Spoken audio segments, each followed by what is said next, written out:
There are moments when you want to go back in time and erase your memories. Hello, I'm Serena, 32, and about 4 months ago, my 32-year-old mother-in-law, Lenora, 54, moved in with my husband, Elias. This occurred following her divorce from 58-year-old Warren after 20 years of marriage. Nobody in the family is certain of the actual reason behind their breakup.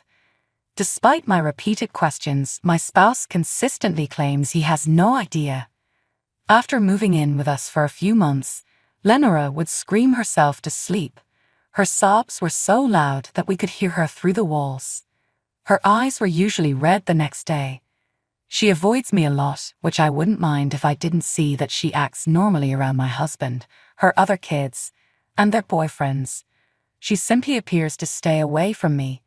So I decided to approach my spouse about it before I went to bed one night. "Serena, stop being so wild.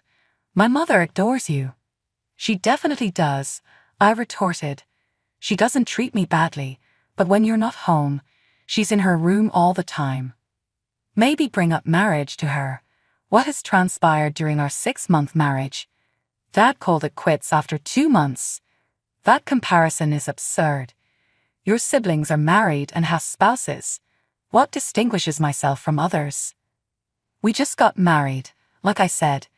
I was nevertheless disappointed that she didn't enjoy being around me, even if I think he had a point. I made an effort to be kind, asking if she wanted to go for a stroll in the park with me, purchasing her favorite tea, and making sure she was comfortable. She refused everything. Her bedroom is meant to be the nursery, so I'm not sure how long she plans to remain, but I hope it's sooner rather than later. Elias and I had intended to become parents, but we had to put our plans on wait in order to tend to his mother's wounded heart. I didn't mind having her living with us other than the baby situation. That is, until I discovered the reason behind her dislike of me. Betty, Elias's sister, and her 2 children arrived for supper. It was Betty, Lenora, Elias, and the 2 children seated around the table, savoring each other's company. Elias abruptly stood up and said he was sorry. After a short while, he returned carrying a box. "Oh, Elias, that wasn't right." Betty made fun of him. "You're very funny," he answered. My husband handed me the box and said, "Here you go, sweetheart." "What is the event?" I inquired. "Well, I realize I missed our 6-month anniversary, but work has been killing me. I wanted to give you my apology before we reached 75. I discovered a lovely flowery outfit when I opened the box. I hadn't saved enough money for it, but I had been admiring it for a few months." "Elias, you really shouldn't have. I'm grateful. It's really lovely." Glancing around, I noticed Lenora's dejected demeanor. She flashed me a half-smile when she saw me staring. She said a feeble, "How lovely." I went upstairs to hang the dress to prevent wrinkling after supper. The family was gathered in the living room, with the exception of my mother-in-law, who vanished out of nowhere. I didn't mind because she did that frequently. Betty told my husband and me she was going on a date the following week as we were seated and chatting. Would it be possible for her to borrow some jewelry? Since the father of the children, Betty hadn't gone on a date, and that didn't work out. Naturally, I accepted and made my way to my bedroom. My mother-in-law was standing against my closet. "You should not be in my bedroom," I inquired. "How come? How come you are in my bedroom?" I said it again. "All I wanted to do was browse your closet. You look very lovely in that outfit." I had no idea that would cause problems. I answered, "It's not," but I wasn't sure why. After nervously standing there for a short while, she returned downstairs. To be honest, it was sort of a nuisance, which is why I don't know why I said it wasn't. My husband and I immediately went to bed after Betty and her children left. I usually sleep very well, so when I heard my closet door open, I opened my eyes wide. Lenora was standing beside my closet. She had my exact attention. Considering how late and dark it was, I was humiliated. I was unable to even talk. Rather, my mother-in-law closed the closet door and went out of the space. I had trouble sleeping the remainder of the night. When my spouse awoke the next morning, I informed him what I had witnessed. My mother. I think you're kidding, he said. Why would I make such a joke? I caught her skulking about our room. I stated that, and Lenora came downstairs immediately. Lenora, would you mind chatting for a minute? To you as well, good morning. Could I please have a cup of coffee first? What's the point of acting like I didn't see you last night? I inquired. What are you discussing? In my closet, in my bedroom, I reminded her. Oh my God, do you still insist that I search through your closet after supper? I said, No, I saw you in the middle of the night. Oh no, sweet youngster, I wasn't that person. Have you any nightmares? I'm not sure. That seems to be the case. She laughed and continued, You must really not like people admiring your outfit if you're dreaming about it. She'd come close to convincing me it was all just a horrible dream, but I wasn't quite persuaded. I didn't sleep well the following few nights, but it was kind of a good thing since I remained up to see whether my mother-in-law would return to my room. However, weeks passed with nothing happening, so I quickly forgot about the experience. Before things became strange once more, it was my husband's promotion dinner. He got me a dress and asked me to wear it. I had admired it long enough, so I did so with pleasure. The fit was off, which was the issue. My waist was excessively constricted by it. Oh, honey, I assumed you were aware of my dress size. Naturally, I do. A 4 is what it is. And sure enough, when I checked the tag, it said 4, and it was from the brand I typically buy. Upon closer inspection, I saw that the waist of the dress appeared stretched, as though someone who was a bit larger had chosen to try it on. Oh, honey, you didn't notice this dress was defective. What? That is not possible. He saw what I saw when he held the garment in his hands. That's impossible. Well, anything. I didn't give any thought to pulling out another clothing. My spouse appeared to be distracted when I picked it. I ought to have faith in him. That evening, we had a good time. Due to his mother's divorce, we hadn't gone out together in that way in a long time. But when we arrived at our house, his mom was sitting on the couch with her back to the front door and appeared to be unhappy. Mom, you okay? I am, of course, fine. Why wouldn't I be? She lost her temper. Oh, what's wrong? She hung her head low, then gave a patronizing shake of it.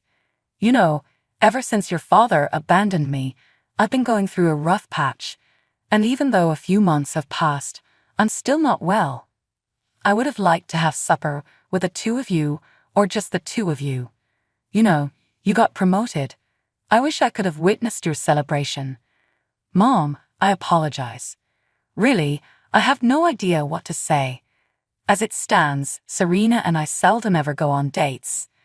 She murmured, Yeah, it's my fault you guys don't go on dates. Serena added, Well, kind of, yes. Serena? Well, I won't apologize for that. If we're being forward and honest about it, we deserve a night out together. And you shouldn't either, Elias. Whoa, say that you wish I would get out of here. Why don't you? You're not aware of my struggles. She got up and went into her room before any of us could speak. Elias grumbled, I don't know why you had to say all that. You know she's going through a hard time. Well, I don't see why she's attempting to cast blame on us for spending a date night. We are free to express our emotions if she is. Elias simply massaged his eyes in annoyance rather than saying anything. His mother now made a point of avoiding me. Things took a turn for the strange at this point. I dressed for work the next day, wearing formal pants and a lovely top. I'm employed at a legal office as a receptionist.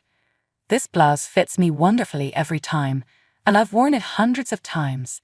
However, it was swollen today, and to make matters worse, the area under the armpit felt damp. I never perspire as much. I removed the garment and gave it a close look. The blouse was unbelievably stretched. The moist places at the pits were the worst of all. I looked at my arms, and sure enough, I was not perspiring. I took out another blouse, and the problems persisted. I didn't have time to solve the issue because I was late for work. I managed to unearth a salvageable shirt by reaching all the way to the back of the wardrobe. However, I was somewhat frightened. How come my garments looked like this?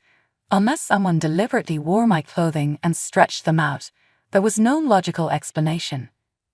While at work, I started to consider the potential causes. Maybe it was ridiculous, but I had this weird thinking. That was necessary. My mother-in-law was the only other person my size in the home. She was little larger than I was. No. Why?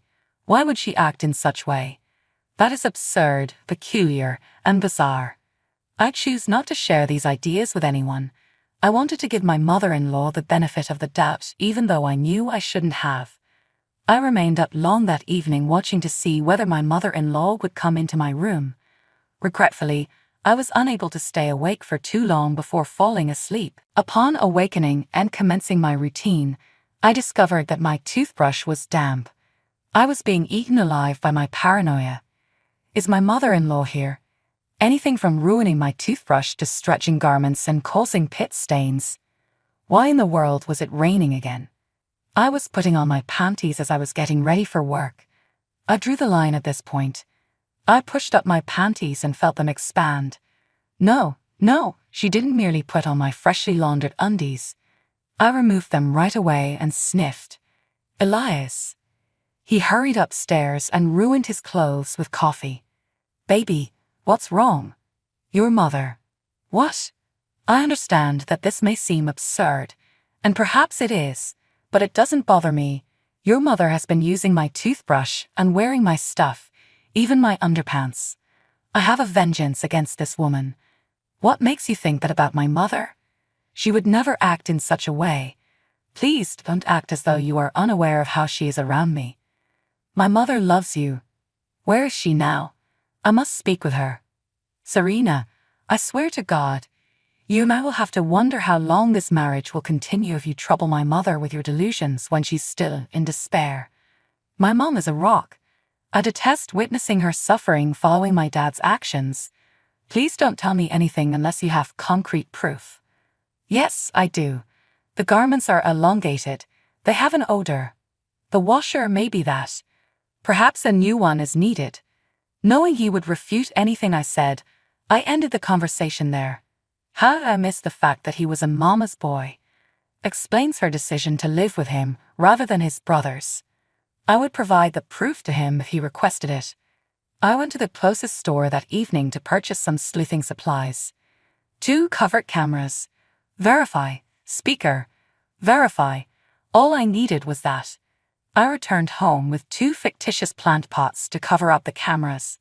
I have a plant for you, Lenora. It will invigorate your space. Why? Well, Serena's trying to be nice. After saying, okay, thank you, she looked back at the television. Eliza's eyes were telling me he was observing a change in her conduct. I'll put this in your room for you. I put 1 camera in her room and 1 on my bedside table facing the closet. I was summoned downstairs for supper just as I was about to inspect her closet. I slept well that night, confident that I would soon receive a response. I didn't even bother to glance at the front of the closet the next morning. I rummaged around the rear for clothes and left for work. I looked at the video on my phone. Regretfully, she hadn't stopped by our room. I began having self-doubts on the way to work, wondering whether I was just having hallucinations. I had trouble concentrating on my work. I took another look at the camera footage during lunch. I looked into my restroom and there she was, my mother-in-law. I listened to the audio using some headphones. Something electric, like the sound of an electric toothbrush, was audible to me. I felt like throwing up. How often did she act in this way? She walked out of the restroom and over to my closet. Lenora reached far into the back of my closet, as one might imagine. She started humming to herself. She then, to my horror, undressed to her underwear and spread out my skirt and top. She let out a frustrated sigh when the cloth tore. He would adore you, of course. She whispered. He likes what he sees. Horrified, I watched. She was murmuring, but soon she was crying, and I could hear it. She took a seat on my mattress. I guess Mom would be really proud, Lenora, that your husband's passionate stare prevented you from keeping him. She purchases a vase for me, acting naive, amiable, and kind, as though it will make a difference. Did she believe that I had cheated on her husband? No, that is not possible. What evidence did she even possess? Oh well, she murmured as she examined herself in the mirror. This did not clarify anything. On the contrary, it raised additional problems for me. I informed my supervisor that I wasn't feeling well and left work early. In an attempt to catch her in the act and finally put an end to this mystery, I floored it. To avoid her hearing me pull into the garage, I parked down the street. I cautiously made my way into the home and looked for her using my live camera. Lenora remained on my bed, gazing intently into the mirror. I inhaled deeply before walking inside the room. She looked at me, startled. "What are you doing here so early?" I said, "What in the world are you doing?" ignoring her query. "It's so embarrassing," she sobbed, burying her face in her hands. "Lenora, why are you doing this?" Bitterly, she said, "You really want to know?" I said nothing. "This is so awful. I shouldn't have to explain this to you. My husband, ex-husband, Warren, when we were intimate, it's not your concern," she yelled. "I'm going to make it my company. You've been rummaging through my stuff, ironing my clothing, and giving me the creeps. I'm entitled to clarifications." "All right. Warren spoke your name to me while we were intimate. Serena, Serena, oh." My heart broke. When I asked him about it later, he pretended nothing had happened. During dinner, I started to notice how he was staring at you, how you entered the room and his eyes brightened. You're gorgeous, appealing, and youthful. What could he not enjoy? Then, he filed for a divorce and I ended up here, with the woman I despised the most. But I didn't do anything. I objected. "Please." "You enjoyed the attention," sneered her. "Oh my God, no. You will no longer behave in this manner. I apologize for my unintentional involvement in your relationship, but this behavior, putting on my clothing, brushing my teeth, it's finished. You have 1 week to vacate my property." "What? Why? How could I possibly leave?" "I don't trust you, Lenora. I could never leave Elias, even if you informed him of what you observed." "Perhaps not. However, you might want to reconsider if he and the rest of the family watched the video." When I flashed my phone to display the live camera, her eyes widened in panic. I told her not to bother because it had already been uploaded to my email when she attempted to take it. It terrified her sufficiently, even though I was lying. "Listen, Lenora, I apologize for what occurred, but I detest what you did. You require assistance." She only sneered and took off my clothing. I was going to discard them anyhow. Elias received no explanation from my mother-in-law when she moved out a week later. Her daughter stayed with her. I believed it was best to tell my spouse the truth even though I felt horrible about the situation. When he viewed the video, he was taken aback. Betty and he intervened on Lenora's behalf. In a year, she has not missed a single day of therapy. We haven't spoken to my father-in-law in 3 years.